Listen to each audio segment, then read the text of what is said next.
دلوں کے حال اللہ بہتر جانتا ہے، اور تقدیروں کے کیل بھی اسی کے ہاتھ میں ہے۔ تو پھر کیوں مطمئن نہیں؟ کیوں سوچوں میں گہرے ہوئے ہو؟ کیوں اس کی بادشاہت پر یقین نہیں؟ کیوں اس کے فیصلوں پر راضی نہیں؟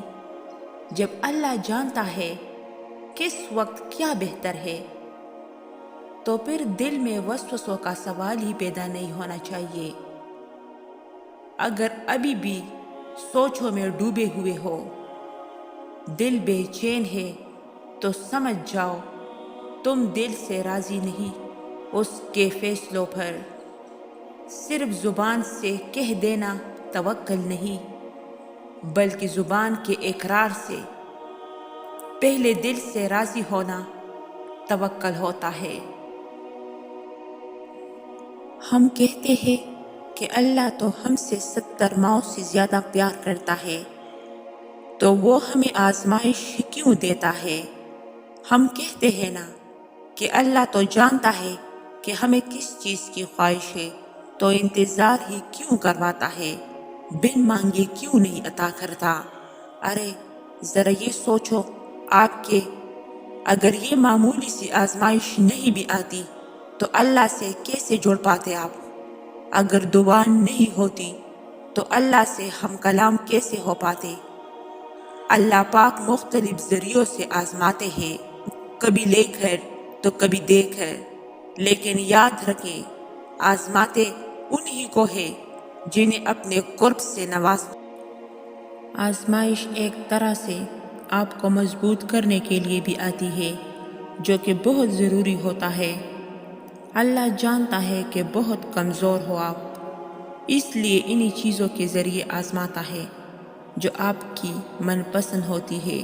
اور یقین کرو اسی آزمائش سے آپ اتنے مضبوط ہو جاتے ہو کہ کوئی آپ کو کچھ بھی بول دے آپ کو فرق نہیں پڑتا، کیونکہ آپ خود بھی مضبوط ہو جاتے ہو، اور اللہ سے آپ کا رشتہ بھی مزید مضبوط ہو جاتا ہے۔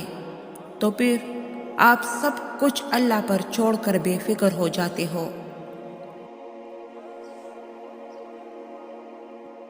دلوں کے حال اللہ بہتر جانتا ہے، اور تقدیروں کے کیل بھی اسی کے ہاتھ میں ہے۔ تو پھر کیوں مطمئن نہیں؟ کیوں سوچوں میں گہرے ہوئے ہو؟ کیوں اس کی بادشاہت پر یقین نہیں؟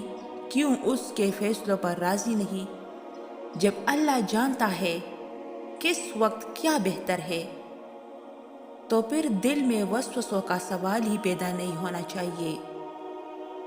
اگر ابھی بھی سوچوں میں ڈوبے ہوئے ہو، دل بے چین ہے، تو سمجھ جاؤ تم دل سے راضی نہیں اس کے فیصلوں پر۔ صرف زبان سے کہہ دینا توکل نہیں، بلکہ زبان کے اقرار سے پہلے دل سے راضی ہونا توکل ہوتا ہے۔ ہم کہتے ہیں کہ اللہ تو ہم سے 70 ماؤں سے زیادہ پیار کرتا ہے، تو وہ ہمیں آزمائش کیوں دیتا ہے؟ ہم کہتے ہیں نا کہ اللہ تو جانتا ہے کہ ہمیں کس چیز کی خواہش ہے، تو انتظار ہی کیوں کرواتا ہے؟ بن مانگے کیوں نہیں عطا کرتا؟ ارے ذرا یہ سوچو آپ کہ اگر یہ معمولی سی آزمائش نہیں بھی آتی تو اللہ سے کیسے جڑ پاتے آپ؟ اگر دعا نہیں ہوتی تو اللہ سے ہم کلام کیسے ہو پاتے؟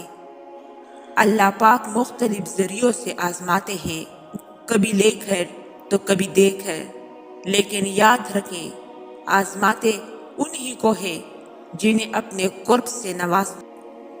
آزمائش ایک طرح سے آپ کو مضبوط کرنے کے لیے بھی آتی ہے، جو کہ بہت ضروری ہوتا ہے۔ اللہ جانتا ہے کہ بہت کمزور ہو آپ، اس لیے انہی چیزوں کے ذریعے آزماتا ہے جو آپ کی من پسند ہوتی ہے۔ اور یقین کرو اسی آزمائش سے آپ اتنے مضبوط ہو جاتے ہو کہ کوئی آپ کو کچھ بھی بول دے آپ کو فرق نہیں پڑتا، کیونکہ آپ خود بھی مضبوط ہو جاتے ہو، اور اللہ سے آپ کا رشتہ بھی مزید مضبوط ہو جاتا ہے۔ تو پھر آپ سب کچھ اللہ پر چھوڑ کر بے فکر ہو جاتے ہو۔